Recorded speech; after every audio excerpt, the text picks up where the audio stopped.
Good evening and welcome to the vlog. So today's episode is actually a continuation from the previous episode.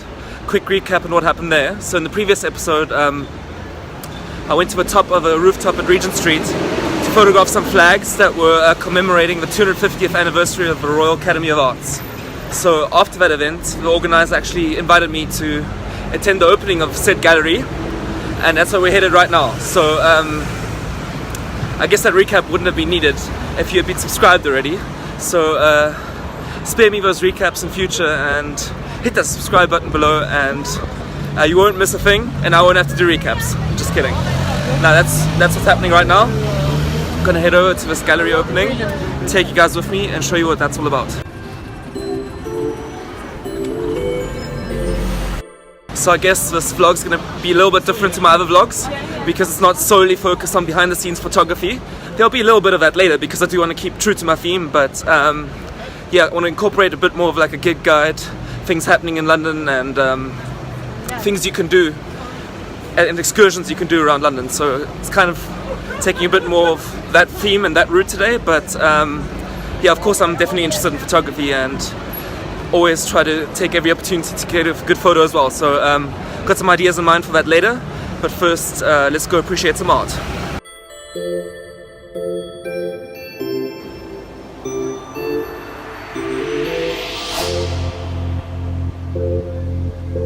So I'm on Regent Street now, and these are the flags that I mentioned right at the beginning of the video. These ones right up here feature some of the art of the artists that we're about to go see. They might be at the opening as well, and it'll be cool to see their art in person and up close and how it's really intended. But this is a good preview, and that's obviously the advertising campaign for the gallery we're about to head into. So very excited, and time to head inside. I'm already running a bit late, so let's not waste any more time. The Royal Academy Summer Exhibition is the world's longest running annual display of contemporary art, and one of its largest. Ever since 1769, the Academy's exhibition rooms have been crowded for some 2 months each year, with thousands of paintings and sculptures by many of Britain's leading artists. These spectacular displays have provided artists with crucial competition, inspiration and publicity, and captured the interest of millions of visitors along the way. This year, the Royal Academy celebrates its 250th summer exhibition, and to mark this monumentous occasion, the exhibition is coordinated by Grayson Perry, who celebrates the democracy of the world's largest open submission contemporary art show by exhibiting a range of art being made in this moment in time with the theme of Art Made Now.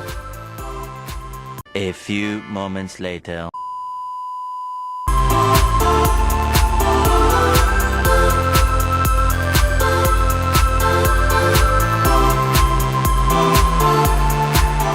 So we're done in the Royal Academy of Arts. The summer exhibition was really crazy. I only picked out a few highlights that really stood out for me, but there's hundreds more crazy artworks, and definitely a sight to behold and definitely worth a visit.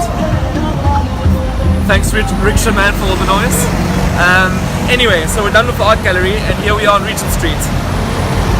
And the reason I wanted to come here is because I wanted to grab some of his photos, like I earlier mentioned, specifically of the flags that are in conjunction with the art gallery we just visited. So it's currently blue hour, and it's really beautiful because it's kind of like a night feel with all the cars and all the street lights being on.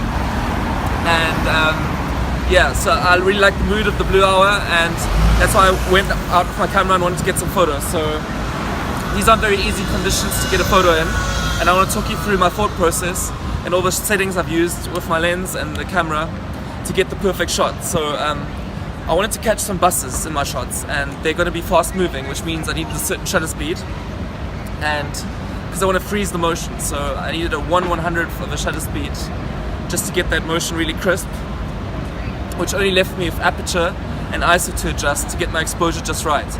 Now, this being a low light situation, I resorted to using my prime lenses, which open up all the way to f1.4, and opened them up all the way, which meant that the ISO didn't have to go up as high, and I set the ISO to ISO 800, so that'll leave you with a little bit of noise, but it's very manageable in post-processing to get that image nice and crisp and clean. So that was my thought process when shooting, and I'm really happy for results, but I hope you are too, and I'd love to hear your opinion on them. Here they are.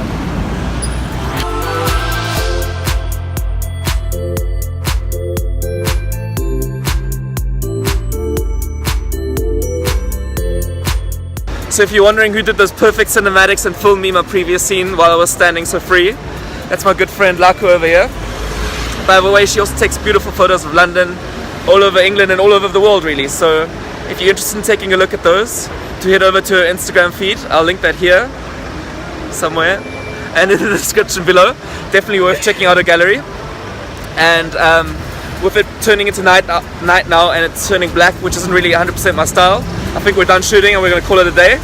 But anyway, thanks for joining us on this journey tonight and thanks for watching.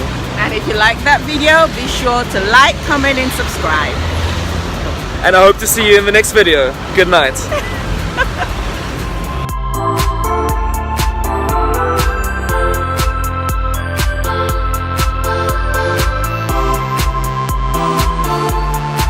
And do check her out on Instagram. Way worth it. And now, be sure. Well, no. Yeah, that was not your cue just yet. That was not your cue just yet. Delete. So anyway, No, delete. we're gonna call it a night. No.